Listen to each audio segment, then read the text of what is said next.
In the name of Allah, the most compassionate, most merciful.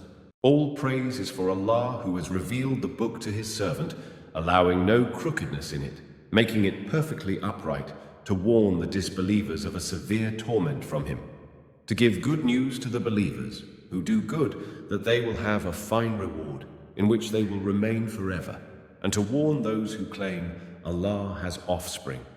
They have no knowledge of this, nor did their forefathers. What a terrible claim that comes out of their mouths. They say nothing but lies. Now, perhaps you, O Prophet, will grieve yourself to death over their denial if they continue to disbelieve in this message. We have indeed made whatever is on earth as an adornment for it, in order to test which of them is best in deeds, and we will certainly reduce whatever is on it to barren ground. Have you, O Prophet, thought that the people of the cave and the plaque were the only wonders of our signs? Remember when those youths took refuge in the cave and said, "Our Lord, grant us mercy from yourself and guide us rightly through our ordeal." So we caused them to fall into a dead sleep in the cave for many years. Then we raised them so we may show which of the two groups would make a better estimation of the length of their stay. We relate to you, O Prophet, their story in truth. They were youths who truly believed in their Lord, and we increased them in guidance. And we strengthened their hearts when they stood up and declared, "Our Lord is the Lord of the heavens and the earth. We will never call upon any God besides him, or we would truly be uttering an outrageous lie." Then they said to one another, "These people of ours have taken gods besides him. Why do they not produce a clear proof of them?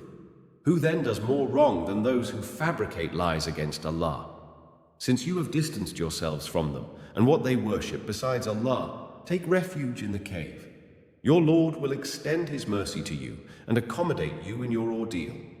And you would have seen the sun, as it rose, inclining away from their cave to the right, and as it set, declining away from them to the left, while they lay in its open space. That is one of the signs of Allah. Whoever Allah guides is truly guided, but whoever he leaves to stray, you will never find for them a guiding mentor. And you would have thought they were awake, though they were asleep. We turned them over to the right and left, while their dog stretched his forelegs at the entrance. Had you looked at them, you would have certainly fled away from them, filled with horror. And so we awakened them so that they might question one another. One of them exclaimed, "How long have you remained asleep?" Some replied, "Perhaps a day, or part of a day." They said to one another, "Your Lord knows best how long you have remained. So send one of you with these silver coins of yours to the city, and let him find which food is the purest, and then bring you provisions from it. Let him be exceptionally cautious, and do not let him give you away. For indeed, if they find out about you, they will stone you to death, or force you back into their faith, and then you will never succeed." That is how we caused them to be discovered, so that their people might know that Allah's promise of resurrection is true, and that there is no doubt about the hour. When the people disputed with each other about the case of the youth after their death, some proposed, "Build a structure around them. Their Lord knows best about them." Those who prevailed in the matter said, "We will surely build a place of worship over them."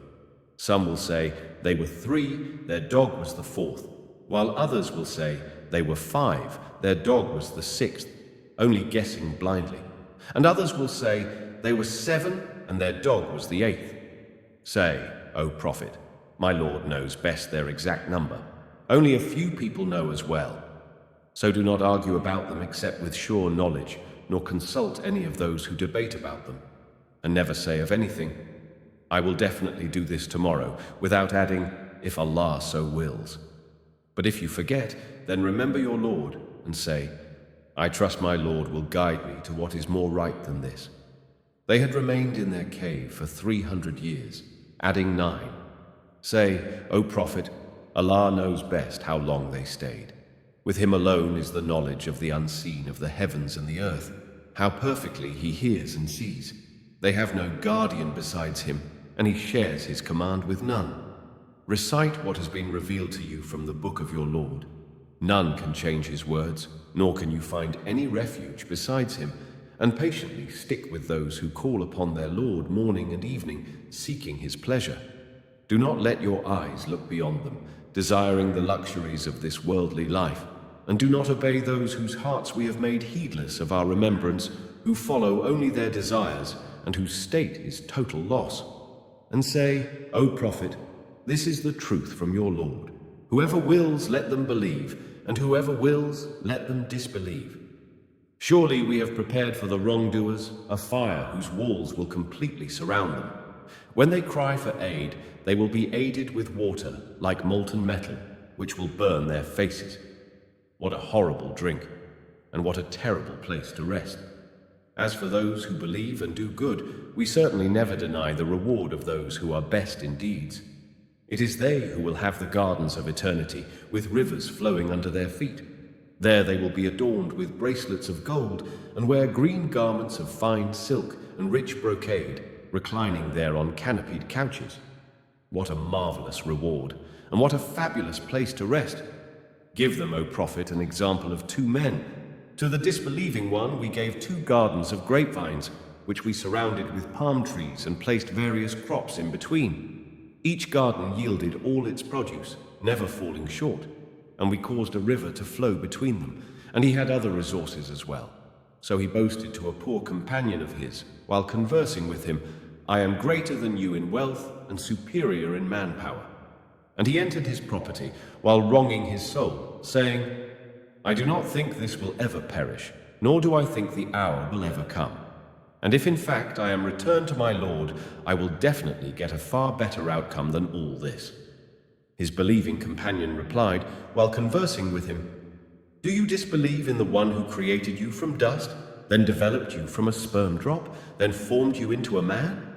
But as for me, he is Allah, my Lord, and I will never associate anyone with my Lord in worship. If only you had said, upon entering your property, this is what Allah has willed. There is no power except with Allah.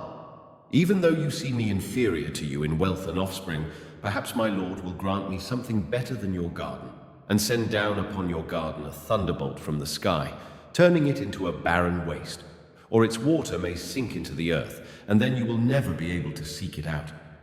And so all his produce was totally ruined, so he started to wring his hands for all he had spent on it, while it had collapsed on its trellises. He cried, Alas, I wish I had never associated anyone with my Lord in worship.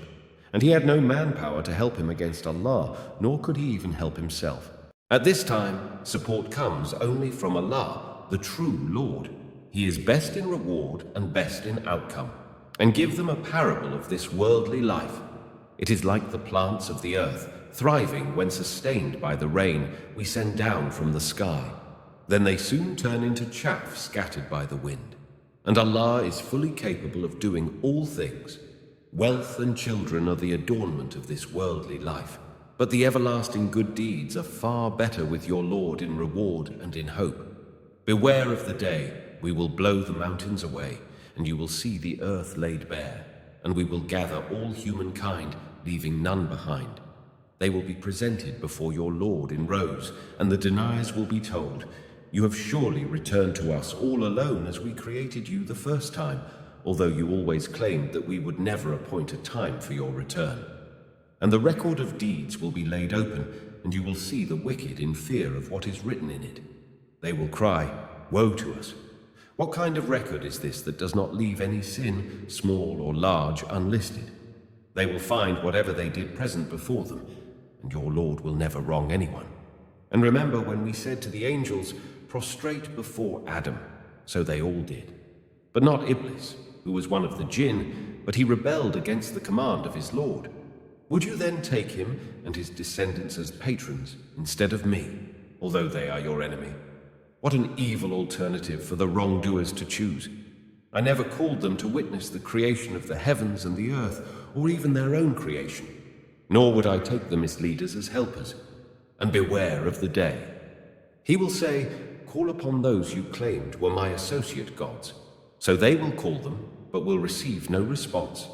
And we will make them all share in the same doom. The wicked will see the fire and realize that they are bound to fall into it, and will find no way to avoid it. We have surely set forth in this Qur'an every kind of lesson for people, but humankind is the most argumentative of all beings. And nothing prevents people from believing when guidance comes to them and from seeking their Lord's forgiveness except their demand to meet the same fate of earlier deniers, or that the torment would confront them face to face. We do not send the messengers except as deliverers of good news and warners. But the disbelievers argue in falsehood, hoping to discredit the truth with it and make a mockery of my revelations and warnings. And who does more wrong than those who, when reminded of their Lord's revelations, turn away from them and forget what their own hands have done? We have certainly cast veils over their hearts, leaving them unable to comprehend this Qur'an, and deafness in their ears. And if you, O Prophet, invite them to true guidance, they will never be rightly guided. Your Lord is the all-forgiving, full of mercy. If he were to seize them immediately for what they commit, he would have certainly hastened their punishment. But they have an appointed time from which they will find no refuge. Those are the societies we destroyed when they persisted in wrong, and we had set a time for their destruction. And remember when Moses said to his young assistant, "I will never give up until I reach the junction of the two seas, even if I travel for ages." But when they finally reached the point where the seas met, they forgot their salted fish, and it made its way into the sea, slipping away wondrously. When they had passed further, he said to his assistant, "Bring us our meal." "We have certainly been exhausted by today's journey." He replied, "Do you remember when we rested by the rock? That is when I forgot the fish. None made me forget to mention this except Satan, and the fish made its way into the sea miraculously." Moses responded, "That is exactly what we were looking for." So they returned, retracing their footsteps. There they found a servant of ours, to whom we had granted mercy from us and enlightened with knowledge of our own. Moses said to him, "May I follow you, provided that you teach me some of the right guidance you have been taught?" He said, "You certainly cannot be patient enough with me. And how can you be patient with what is beyond your realm of knowledge?" Moses assured him, "You will find me patient, Allah willing, and I will not disobey any of your orders." He responded, "Then if you follow me, do not question me about anything until I myself clarify it for you." So they set out, but after they had boarded a ship, the man made a hole in it. Moses protested, "Have you done this to drown its people? You have certainly done a terrible thing." He replied, "Did I not say that you cannot have patience with me?" Moses pleaded, "Excuse me for forgetting, and do not be hard on me." So they proceeded until they came across a boy, and the man killed him. Moses protested, "Have you killed an innocent soul who killed no one? You have certainly done a horrible thing." He answered, "Did I not tell you that you cannot have patience with me?" Moses replied, "If I ever question you about anything after this, then do not keep me in your company, for by then I would have given you enough of an excuse." So they moved on until they came to the people of a town. They asked them for food, but the people refused to give them hospitality. There they found a wall ready to collapse, so the man set it right. Moses protested, "If you wanted, you could have demanded a fee for this." He replied, "This is the parting of our ways. I will explain to you what you could not bear patiently. As for the ship, it belonged to some poor people, working at sea. So I intended to damage it, for there was a tyrant king ahead of them who seizes every good ship by force. And as for the boy, his parents were true believers, and we feared that he would pressure them into defiance and disbelief. So we hoped that their Lord would give them another, more virtuous and caring in his place. And as for the wall, it belonged to 2 orphan boys in the city, and under the wall was a treasure that belonged to them, and their father had been a righteous man. So your Lord willed that these children should come of age and retrieve their treasure as a mercy from your Lord. I did not do it all on my own. This is the explanation of what you could not bear patiently. They ask you, O Prophet, about Zul-Qarnayn. Say, I will relate to you something of his narrative. Surely we established him in the land and gave him the means to all things. So he traveled a course until he reached the setting point of the sun, which appeared to him to be setting in a spring of murky water, where he found some people. We said, O Zul-Qarnayn, either punish them or treat them kindly. He responded, whoever does wrong will be punished by us. then will be returned to their Lord, who will punish them with a horrible torment. As for those who believe and do good, they will have the finest reward, and we will assign them easy commands. Then he traveled a different course until he reached the rising point of the sun. He found it rising on a people for whom we had provided no shelter from it. So it was, and we truly had full knowledge of him. Then he traveled a third course until he reached a pass between two mountains. He found in front of them a people who could hardly understand his language. They pleaded, "O Zul-Qarnayn, surely Gog and Magog are spreading corruption throughout the land. Should we pay you tribute, provided that you build a wall between us and them?" He responded, "What my Lord has provided for me is far better. But assist me with resources, and I will build a barrier between you and them. Bring me blocks of iron." Then, when he had filled up the gap between the two mountains, he ordered, "Blow." When the iron became red hot, he said, "Bring me molten copper to pour over it." And so the enemies could neither scale nor tunnel through it. He declared, "This is a mercy from my Lord, but when the promise of my Lord comes to pass, he will level it to the ground, and my Lord's promise is ever true. On that day, we will let them surge like waves over one another. Later, the trumpet will be blown, and we will gather all people together. On that day, we will display hell clearly for the disbelievers, those who turned a blind eye to my reminder and could not stand listening to it. Do the disbelievers think they can simply take my servants as lords instead of me? We have surely prepared hell as an accommodation for the disbelievers.